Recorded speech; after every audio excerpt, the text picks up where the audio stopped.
This week's question, any advice on a good way to correct a child on their perceptions in gender statements like green is a boy's colour?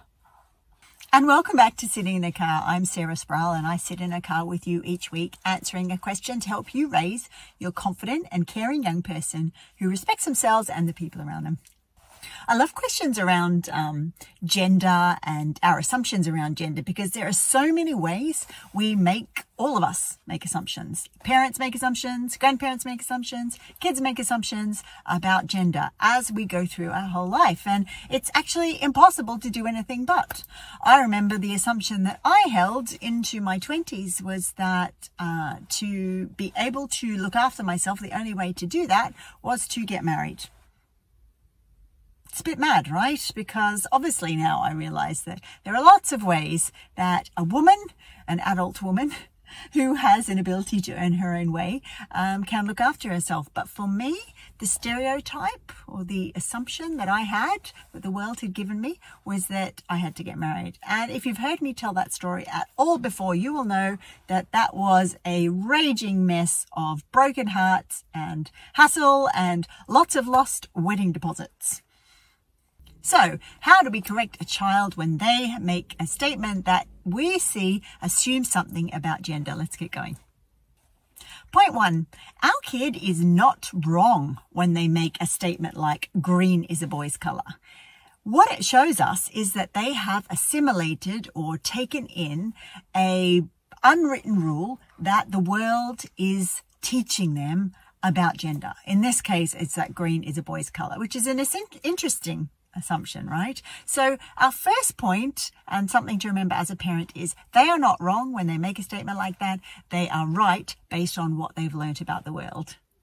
When they share what they've learnt about the world with us, when they share that assumption, we have a great opportunity to sort of encourage them and thank them for sharing that thing with us. We could say something like, I love that you told me that. Point 2, we can let our child know that the world around us sends us top secret messages that gives us rules to live by, and those rules are not necessarily right. So we can ask them, who is the boss of colour that decides which colour goes with which sort of kid or which sort of human? They may be able to answer that question, and they may be able to not answer that question. And I think this is where we get to have this great opportunity where we begin dialogue. Say, I'm not sure where that rule comes from. Do you know? And instead of saying, it's not really right, colours are for anyone, we can just say, lots of unwritten rules. It's really weird. So we need to sort of like click on our special detective hat to work out where the unwritten rules are that actually aren't true anyway and can sometimes even hurt people. For example, you know, that rule could hurt people who are boys and like green and even like want to wear green or colour with green all the time. And point 3, let's get ahead of our kids before they start saying these rules as if they are a statement of fact. So we could once a week decide that we are going to highlight one of the unwritten, secret, unhelpful rules that the world might tell us about gender, for example. So this week, the unwritten rule might be, do you know that I learnt something new? That there is this weird secret rule about which colours are for which people. Did you know?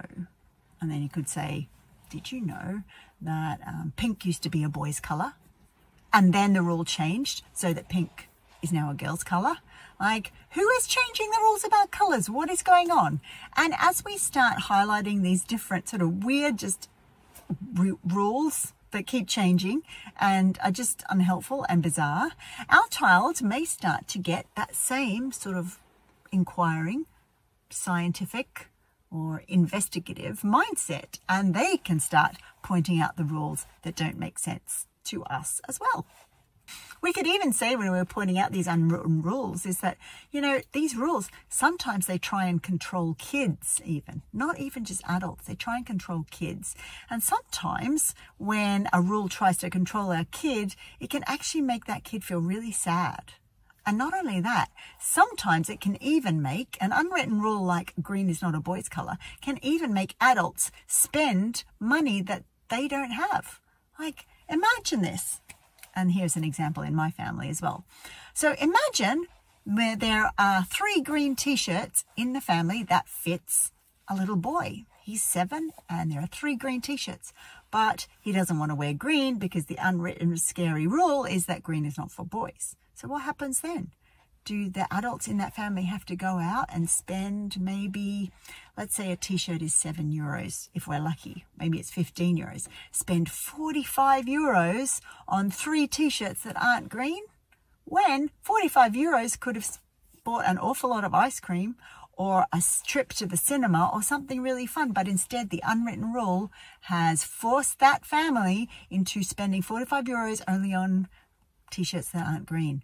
That's a bit weird, right? So let's sum up. To answer the question, what do we do as a parent when our child is saying stereotypical messages like green is a boy's color and we don't agree with it? Number 1, our kid is not wrong. Remember, there are those messages flying around all the time. Number 2, the world around us gives us messages in all sorts of ways, and very few people escape those secret messages. And point 3, we are able to get in ahead of our child by starting to point out all the stereotypes, or as I call them, unwritten secret rules that aren't helpful, before their kid even realizes those are there. This week's episode of Sitting in a Car has been brought to you by the Become a Comfortable Parent Workshop Series. The Become a Comfortable Parent Workshop Series is designed to help you get more comfortable beginning to talk about conversations around puberty, bodies, and sex. It starts in September, so head on over to sarahsproul.com/comfortable to save your spot. sarahsproul.com/comfortable. See you there. And that's Sitting in a Car for another week, where I've answered a question to help you raise your confident and caring young person to respect themselves and the people around them. And while I've got you here, can I ask for your help?